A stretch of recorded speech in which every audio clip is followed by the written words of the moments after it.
Pejgamberi alayhis salam, siç transmeton Hudhaifja radiallahu anhu, një ditë të tërë ju ka sqaruar sahabëve se çka do të ndodh deri në ditën e gjykimit. Thot Hudhaifja, e fali pejgamberin alayhis salam namazin e sabahut. Pasi e përfundoi, hypi në mimber, që kishte afër mihrabit, e kishte mimberin ku hypte për t'ju mbajt ligjërata shokëve të tij. Thot pasi e përfundoi namazin e sabahut, hypi në mimber dhe foli për çka do të ndodh para ditës së gjykimit. Pra për shenjat e kiametit. Thot foli deri sa erdh koha e drekës. Atëherë zdrypi e fali drekën. Pasi e përfundoi namazin e drekës, hypi përsëri dhe foli deri në iqindi. Pastaj kështu veproi prej iqindis deri në akşam, prej akşamit deri në yatsi.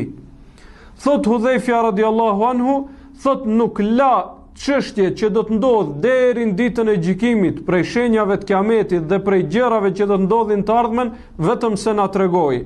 Mirë po thot alimehu men alimehu wa jahilehu men jahilehu. Thot e mësoi kush e mësoi dhe ai i cili qëndroi deri në fund, i mësoi të gjitha. Kurse ata që qëndruan një pjesë e mësuan vetëm një pjesë. Dhe prej njerëzve që më së miri i kanë ditë këto gjëra, pra çështjet e fitneve që do ndodhin në të ardhmen, shenjave të kiametit, e kështu me radhë është Hudhaifja radiallahu anhu, i cili pra në këtë mexhlis ishte i kujdesshëm që të mos mungoj.